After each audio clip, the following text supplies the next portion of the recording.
Bienvenidos a este nuevo video en donde vamos a iniciar ahora sí lo que es los contenidos de nuestro libro, lo que tenemos que estar trabajando. Y bueno, pues como podemos observar, vamos a empezar con este primer eje, que es el eje uno, y se llama Construcción del conocimiento histórico. Nuestro libro viene dividido en tres ejes, y en cada eje viene una serie de aprendizajes que debemos nosotros consolidar, obtener al, al término de cada eje. En este eje, estos serían los aprendizajes esperados, lo que se espera que aprendamos una vez, como les comentaba, que hayamos concluido. Y bueno, pues vamos a ver cuáles son. Primero, el primer aprendizaje que debemos obtener, bueno, pues es reflexionar sobre la existencia de diferentes versiones e interpretaciones de los hechos históricos. Esto es importante ya que pues si lo sabemos bien y si no, pues aquí lo vamos a aprender que la historia pues no se relata o se conoce con base en una sola opinión o una sola interpretación, un testimonio, un juicio nada más, ya que pues los sucesos ocurren a la vista de tantas personas, de tantos individuos, igual como de sociedades enteras. Entonces sobre un hecho o un proceso pues resulta que cada persona lo puede observar o analizar, incluso relatar de diferente manera.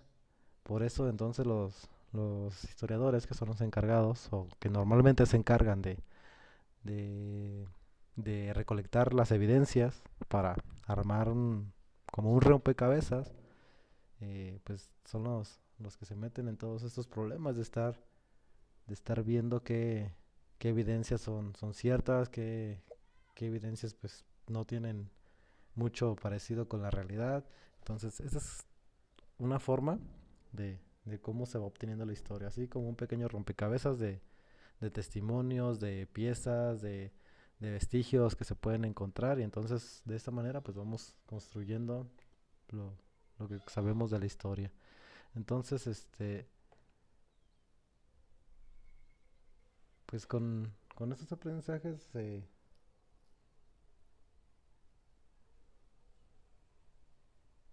perdón, con estos aprendizajes vamos a estar trabajando, vamos a estar desarrollándolos. Y bueno, el segundo es identificar los tipos de testimonio del pasado que nos sirven como fuentes históricas. Les decía, pues hay diferentes fuentes, entonces vamos a identificar cuáles son esos tipos de testimonios del pasado que nos sirven y que podemos utilizar para conocer la historia. Y el siguiente aprendizaje, bueno, es reconocer que las fuentes deben ser analizadas para comprender su contenido histórico. El siguiente, vamos a reconocer las diferencias entre un hecho y un proceso histórico, y después reflexionar sobre la importancia de explicar los hechos y procesos históricos. El siguiente es identificar las diferencias entre juzgar y explicar. Después vamos a reflexionar sobre la relación entre la historia nacional y la historia mundial.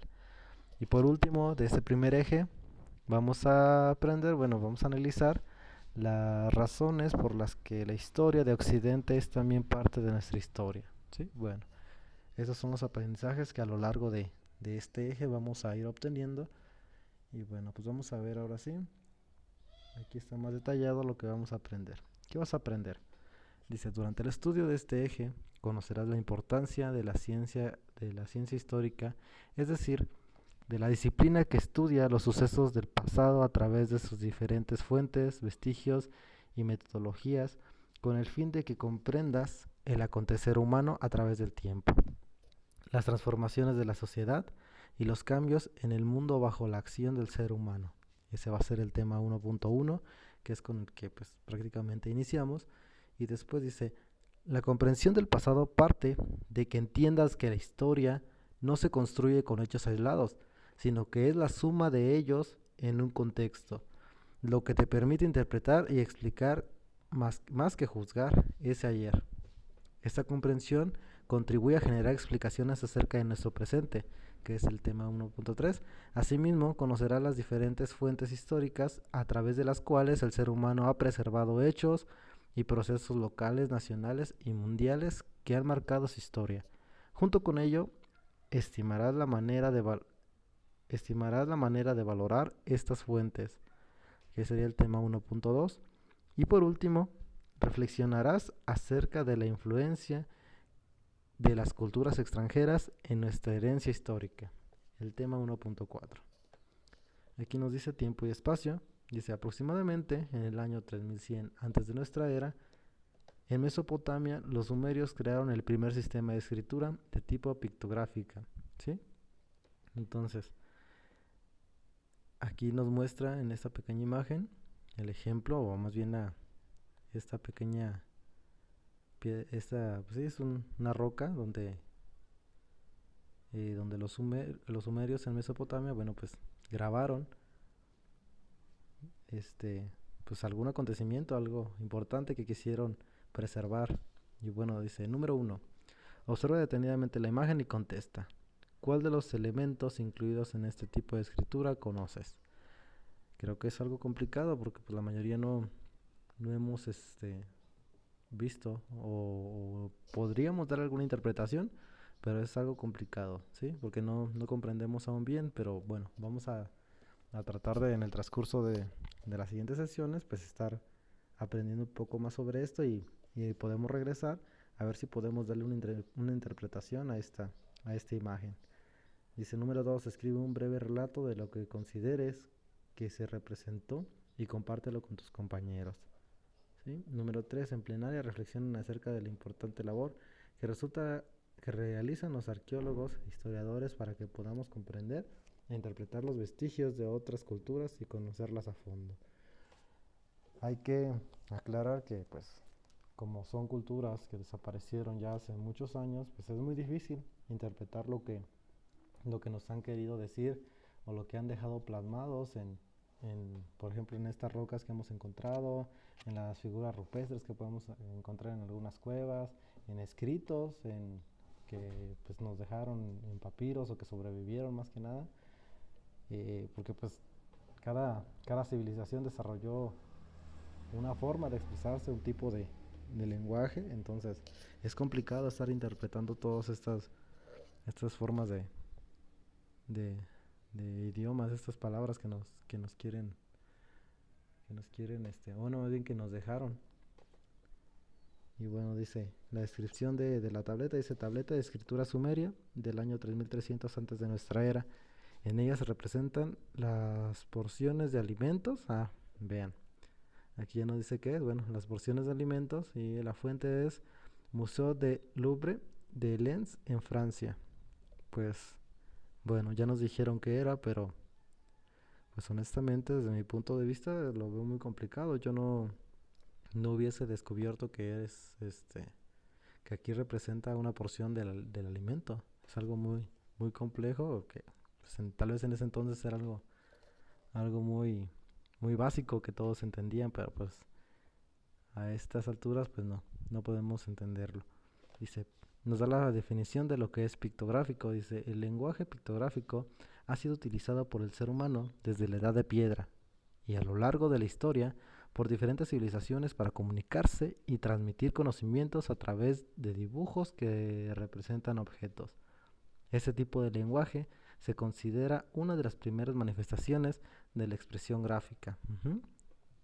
Así como nosotros tenemos nuestra escritura, para estas civilizaciones, para esas personas, esta era su escritura, esta era la forma de comunicar una idea, un pensamiento, y como en este caso, bueno, pues una porción de los alimentos. Y ahora sí, bueno, pues iniciamos con lo que es el tema 1.1, que es pasado presente, ¿sí?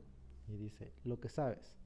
Contesta las siguientes preguntas en tu cuaderno. No olvides que ya cuentas con los aprendizajes que adquiriste en los grados escolares anteriores.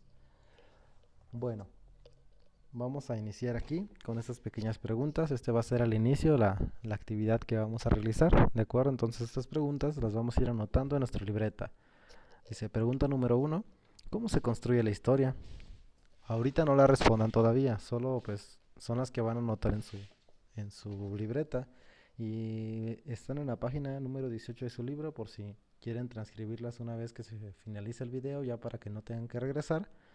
En su libro las encuentran en la página número 18 al inicio. Entonces dice, número 1, ¿cómo se construye la historia? Ahorita vamos a analizar el texto. Aquí nos dice cómo se va construyendo. Ya se los dije también cuando estábamos hablando de los aprendizajes esperados. Ya les fui más o menos dando una idea de cómo se va construyendo, ¿sale? Entonces, ¿cuáles son las ciencias y disciplinas que apoyan a la historia? Aquí lo vamos a analizar también. ¿Qué importancia tiene el estudio de la historia en nuestro presente? Bueno, ese es el punto número uno. El punto número dos dice, comenta las respuestas con tus compañeros y con el apoyo de tu profesor organicen una sesión a manera de lluvia de ideas para expresar las respuestas, perdón. Esto no lo podemos hacer porque pues, no estamos de forma presencial, entonces pues se nos complica este organizarnos de esta manera para hacer una lluvia de ideas. Sí se puede, pero sería muy complicado de las maneras que se me han ocurrido, será por mensaje de texto, hacer una videollamada, pero pues ya ven que a veces muchos no podemos estar conectados, entonces es algo muy complicado. Entonces esto lo vamos a descartar y vamos a ver qué nos dice el número 3. Dice, conserva las respuestas en tu cuaderno, al finalizar el eje volverás a ellas para que puedas corroborar si tu respuesta fue acertada, si tienes que modificar algo o si debes corregirla completamente.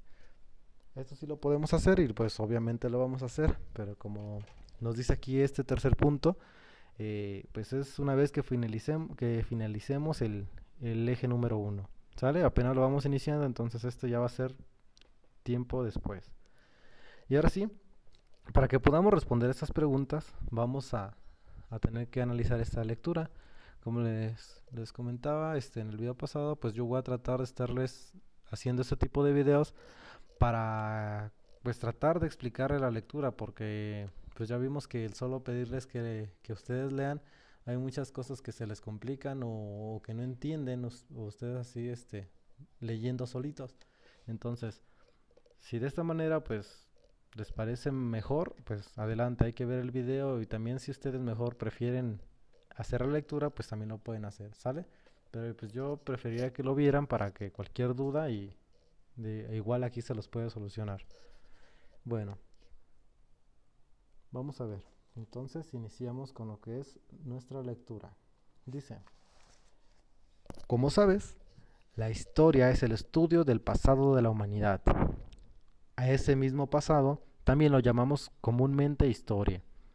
Aunque el concepto es sencillo, de él se desprenden algunos temas que aún se siguen discutiendo. Por ejemplo, ¿en qué momento del pasado se debe situar la división entre historia y prehistoria? Perdón, se me fue la imagen. Aquí, entre historia y prehistoria. Habitualmente se considera que la frontera se encuentra en la aparición de los sistemas de escritura que permitieron a las culturas antiguas comenzar a registrar los sucesos cotidianos e importantes. Y aquí nos da un ejemplo de ello, que es la figura 1.1 que está aquí abajo. ¿De acuerdo? Entonces, veamos. Tenemos que entender que esta división, bueno, se hace porque, como lo mencionaban aquí, hay una discusión en dónde se divide o dónde está la frontera entre la prehistoria y la historia.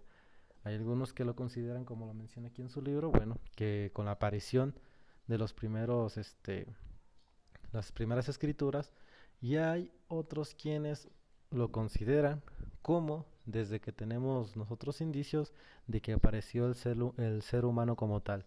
No desde que él inventó la escritura, sino desde que él apareció ya como una persona, como un ser humano, como un ser racional, formando sus primeras, digámoslo así, pequeñas sociedades, ¿sí? Entonces, bueno, lo importante de esto es que tenemos que comprender que es historia y es prehistoria, ¿de acuerdo? Y vemos la figura 1.1 y su descripción que nos dice, en el códice Talleriano Remensis, elaborado en la década de 1560 y localizado en la Biblioteca Nacional de Francia, aparecen registrados a la manera indígena los sucesos importantes de la historia mexica desde el siglo XII hasta el siglo XVI, así como así como información ritual y calendárica. Entonces aquí tenemos esta imagen que pues es un registro de estos sucesos que para esa cultura pues era importante preservar, era importante que, bueno, tal vez en este momento que los demás conocieran estos hechos, ¿sale? Entonces, dice acá, el estudio del pasado se basa en esos registros que con mucha frecuencia resultan incompletos, parciales o limitados. Otras veces, un mismo suceso fue registrado de maneras contrarias, no necesariamente eran falsas, pero sí formadas desde puntos de vista muy distintos. Era lo que les comentaba cuando hablábamos de los aprendizajes esperados, ¿sí?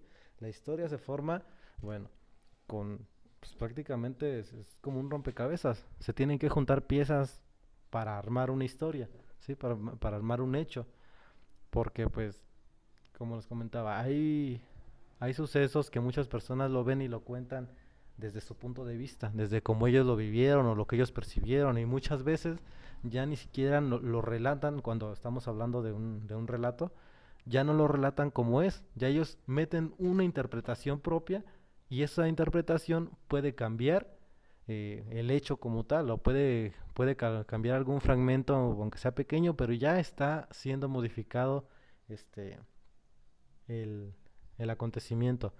Entonces, eso es lo que hace el historiador. Entonces, recoge todos los datos, pues sí, prácticamente los datos, la información que puede y la analiza, la verifica y bueno, así se va creando lo que es los hechos históricos, ¿sí? Con mucho trabajo y mucha investigación. Y como dice aquí, hay muchas veces que los datos son incompletos incluso. Entonces es aún más difícil hacerlo, pero bueno, aquí es donde se da paso ahora sí a una interpretación de los hechos con lo poco que se tiene. Y bueno, aquí nos da otra pequeña actividad que no la podemos hacer de todo, del tal como nos lo plantea, porque pues, nos pide, como ven aquí, dice reúnete con tus compañeros, e integren equipos, ¿sí? Coordinados por su profesor, seleccionan un tema para investigar relacionado con su localidad. Esto se los podría dejar, pero no me parece muy adecuado, porque tal vez los tenga que hacer que salgan de sus casas y ahorita no es la idea. Por eso estamos trabajando de esta manera. Entonces, para evitar eso, lo vamos a descartar. No porque no sea importante o no porque no esté bien establecido, sino porque pues no es viable por el momento que se está viviendo prácticamente. ¿Sale? Entonces, yo complementario a a la actividad, a las preguntitas de arriba, les voy a mandar de forma en PDF, les voy a mandar la actividad que vamos a realizar para de alguna manera reforzar esta lectura que estamos haciendo. Entonces, seguimos con lo que es la lectura, ya no está muy larga, ¿de acuerdo? Ya no está muy larga, son un par de páginas, entonces seguimos. Dice, ciertos registros, por ejemplo, pueden haber sido realizados por alguien que observó los sucesos, mientras que otros fueron hechos por alguien que no estuvo presente. Ujú. Alguien que no estuvo presente. Otros registros que difieren entre sí, quizá se deben a personas que se encontraban en bandos enemigos. Y bueno, como lo dice aquí, entonces ellos contaron su versión de la historia a como les convenía o como pues, ellos querían, porque tal vez no podían hacer quedar bien a su enemigo, ¿verdad? Entonces ellos querían o contaron la historia a su conveniencia y eso es lo que transforma pues, los hechos como tal. Entonces dice, también las diferencias culturales ocasionaron percepciones distintas de un mismo suceso que se reflejan naturalmente entre los registros históricos. Dice, estas distintas versiones de un mismo suceso llevan a preguntarnos cuál es la más cercana a la realidad. Para resolver esa cuestión, los historiadores hacen uso de otros registros relacionados con el suceso o con su época, así como de las evidencias que aportan las disciplinas auxiliares de la historia. Miren, aquí pues ya recuerden que una preguntita que tienen que responder son cuáles son las ciencias auxiliares de la historia, pues aquí vamos a hablar de algunas de ellas, ¿sí? Como son, dice aquí, la antropología, que es el estudio del ser humano en su integridad física y cultural, la arqueología, que es el estudio de los vestigios materiales del pasado. Después está la cartografía, que es el estudio de los mapas, la numística, que es el estudio de las monedas, La iconografía es el estudio de las imágenes, la lingüística, el estudio de las lenguas, la demografía, el estudio de las poblaciones, entre muchas otras.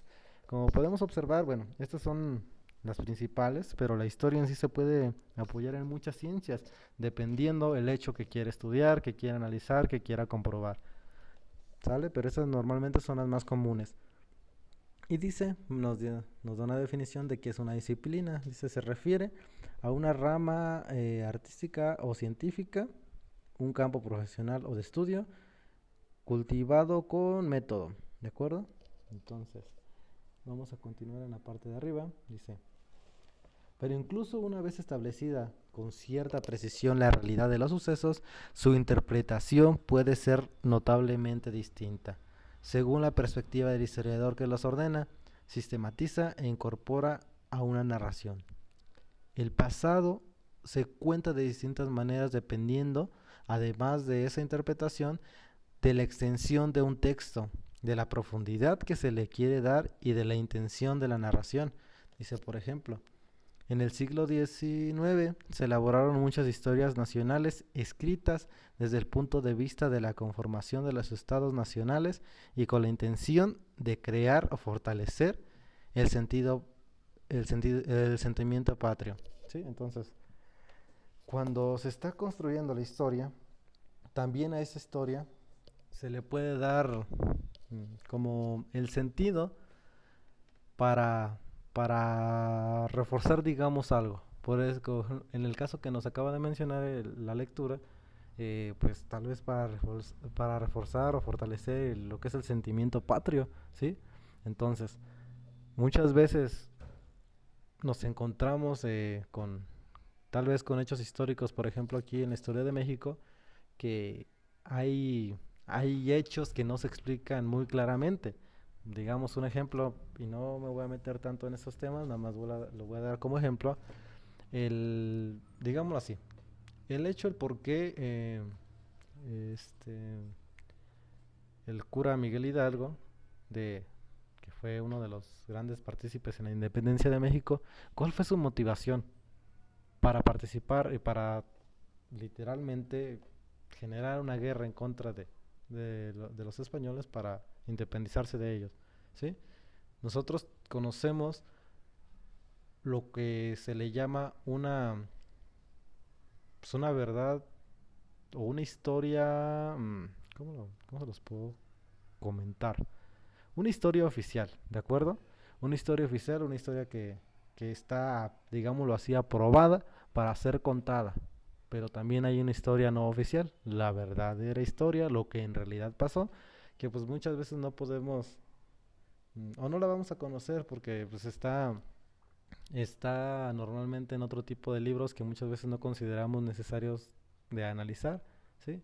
Entonces, vean este es el ejemplo que les quiero dar. Entonces, la historia también se puede prestar a, pues con una intención, ¿no? Se puede contar la historia con una intención. En este caso, pues, la historia de México que estamos conociendo, pues o puede ser como lo dice aquí, para fortalecer un sentimiento patrio o patriótico de nuestra nación, de México, ¿de acuerdo? Entonces, aquí tendríamos otra actividad, pero vean lo que dice también. Elige un lugar público de tu localidad, al que haya sido antes. Obviamente no podemos hacer esto, no los puedo sacar de su casa, ¿sí? Entonces también, como les dije, yo les voy a mandar un archivo en PDF como lo hacemos normalmente para complementar esta lectura. Entonces, nada más es una forma de yo leer con ustedes, explicarles un poquito lo que estamos viendo aquí. Y bueno, continuamos para que no se haga muy largo este video porque ya van 25 minutos. Dice, antes de continuar, vamos a culminar en la página número 21. En la página número 21, ya lo último es muy pequeño, pero lo vamos a dejar hasta la 21 para que no esté tan largo. Dice, entonces vamos a darle rápido. Este uso de la historia relacionado con un interés político, un programa de gobierno, la búsqueda del poder o su conservación es común en todos los países, es lo que les mencionaba. El historiador francés Ernest Renan escribió al respecto que la nación no es sino un recuerdo de los héroes y un olvido de ciertos hechos de la historia. Las interpretaciones de la historia ordenan además la vida social y política, pues le dan significado a sucesos, fechas y personajes que son reconocidos por esta en celebraciones, movimientos, costumbres, etcétera. Como les decía, nosotros, pues también aquí hacemos eso, ¿no? Estamos, bueno, estamos por salir el que se le considera el mes patrio, el mes de septiembre, donde pues hace mucho tiempo ocurrieron ciertos eventos que nosotros honramos, y también hay ciertos personajes que pues, también tienen su día, su fecha histórica, la cual también celebramos. Incluso hay veces que la celebramos sin trabajar y sin ir a clases, ¿de acuerdo? Entonces, bueno, continuamos. Dice, no, okay. Más allá del uso político, la explicación del pasado y su conmemoración son distintas en cada generación por distintas razones. Por ejemplo, vamos a detenernos en un momento de la historia de México. Si nos situáramos, perdón, hacia el año de 1900,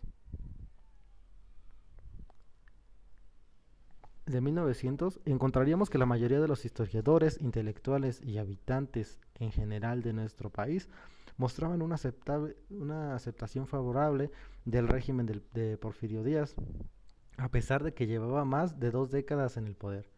10 años después, había ya desde todos los sectores fuertes críticas a su gobierno, especialmente a su aspecto antidemocrático. Ya ven que él duró más de 30 años en el poder. Bueno, eso ya no es democracia, es casi una dictadura, o así se considera, ¿sí? Entonces dice, más de 2 décadas en el poder, 10 años después, ok, eso ya lo leí. Ok, nos quedamos. Y 50 años más tarde, la visión sobre el porfiriato sería ya casi invariablemente negativa, ¿sí? No solo respecto a sus relaciones y al fraude electoral de 1910, sino incluso en aquellos hechos que en 1900 suscitaban el reconocimiento de la mayor parte de los mexicanos, como la manera autoritaria en que llevó a cabo la pacificación del país tras su llegada al poder en 1876. ¿De acuerdo? Entonces, lo que nos está tratando de dar a entender aquí es que hechos que en un momento, en un tiempo, en un determinado lugar, pueden ser vistos de alguna manera, en otro lado, en otro lugar, en otra fecha, por otras personas, puede ser visto de diferente manera. En pocas palabras, lo que aquí es bueno, en otro lugar puede ser malo, ¿sí? Lo que allá es malo, puede ser que aquí sea bueno, puede ser que sea bien visto. Eso es lo que nos está tratando de dar esta pequeña lectura que acabamos de realizar. Entonces, como saben, la historia se crea a través del tiempo. Entonces, así es como funciona esto. Hay cosas que cambian de perspectiva, de forma de ver, por ejemplo, lo que decía, o sea, si algo es bueno en una época, tal vez en esta época sea malo, o viceversa, ¿sí? Bueno, hay que avanzarle. Dice, este cambio en la apreciación obedeció principalmente a 3 razones. Y vamos a ver cuáles serían unas principales razones para que este cambio de perspectiva se dé, ¿sale? Porque hay veces que cuando cambiamos incluso la perspectiva de un hecho, cuando ya pensamos que eso es malo, es porque alguien nos está diciendo, nos está queriendo hacer entender, o tal vez hasta manipularnos, para que nosotros también pensemos que ese hecho es malo, porque él cree que es malo o porque a esa persona que nos está diciendo le conviene que nosotros creamos que es malo, ¿de acuerdo? Y dice primero, la necesidad del Estado revolucionario y posrevolucionario de legitimizarse, mostrando lo negativo del pasado inmediato. Segundo, el replanteamiento en la historiografía de aquel periodo por la utilización de nuevas fuentes históricas, el reconocimiento de la función o experiencia de otros grupos sociales, la valoración de los procesos a la luz de distintas doctrinas filosóficas, etc. Y con ello, la aparición de una nueva perspectiva en la interpretación de los hechos. Tercero, el establecimiento de un nuevo consenso explicativo entre los más importantes estudiosos del tema. Consenso que no significa unanimidad, sino acuerdo en los puntos principales del análisis de un momento histórico. Un consenso actual es, por ejemplo, que la democracia es una forma de gobierno superior a cualquier otra, lo que hace insostenible defender la continuidad del gobierno autocrático de Porfirio Díaz en 1910. Entonces, nosotros tenemos la idea ahorita en la actualidad que la democracia es la mejor forma de gobierno o la más viable que hemos desarrollado, que ha existido. Entonces, echando un vistazo a la historia que estamos estudiando, en este caso, digamos la de Porfirio Díaz, pues entonces nos damos cuenta que pues no es algo bien visto, ¿sí? Porque tenemos una ideología actual de que lo bueno es esto. Entonces, si lo bueno es esto, en ese momento que era otra cosa, pues eso ya es malo, automáticamente, ¿sí? Así es como lo estamos analizando aquí. Y bueno, dice en la parte de abajo que aprendamos con arte, dice, aprende con arte. Esto lo vamos a omitir, no porque no sea importante, sino para avanzarle, porque ya está quedando muy largo este video. Y bueno, terminamos con esta pequeña lectura, con esta pequeña explicación. Y esto les va a servir, como les repito, les va a servir para que ustedes puedan realizar la actividad que les voy a mandar en formato PDF. Vamos a trabajar esa actividad, bueno, pues que no es información, cómo se construye la historia, pues, cuáles son las ciencias auxiliares de la historia, todo lo que vimos aquí lo vamos a estar utilizando, ¿de acuerdo? Entonces nos va a servir. Y en el siguiente video, bueno, podemos retomar y podemos concluir con lo que es esta lectura que quedó pendiente de Aprende con Arte. Espero que no quede tan largo el video. Y bueno, nos vemos en el próximo video, que estén bien, y cualquier duda, ya saben, con toda confianza me pueden mandar un mensaje por WhatsApp. ¿De acuerdo? Entonces que estén bien y nos vemos en el próximo video.